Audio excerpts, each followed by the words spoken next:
Le top 10 des personnages les plus puissants de l'univers d'ici, les comics et films.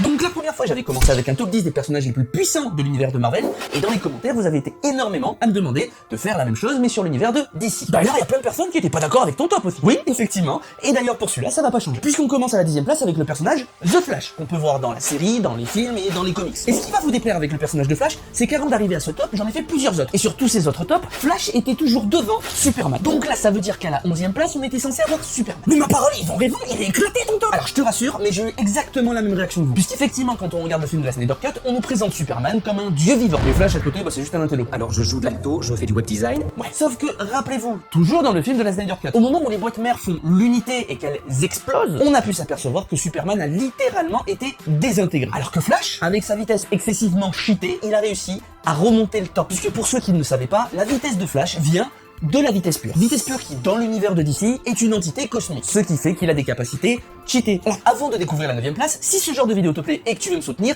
n'hésite pas à liker, commenter et partager cette vidéo. Et un grand merci aux 3 dernières personnes qui se sont abonnées à cette chaîne. Et à la 9e place, on a donc Ares, le dieu de la guerre qu'on peut retrouver dans Wonder Woman. Bon, ses capacités, on va vite les passer, mais c'est l'immortalité, la manipulation psychique et la téléportation. Et en plus de tout ça, il se nourrit de la haine. En 8e position, on retrouve Darkseid, qu'on a pu voir également dans la Snyder Cut. Bon, pour passer sur ses capacités, il a une super force, des rayons laser Omega. En gros, c'est des rayons laser avec tête chercheuse, très pratique. Mais là où il est plus cheaté que les autres, c'est que dans la Snyder Cut, sa version physique qu'on peut voir n'est qu'une simple marionnette. En gros, s'il avait voulu venir dans notre réalité sous sa vraie forme, il aurait, sous son poids, littéralement écrasé la réalité.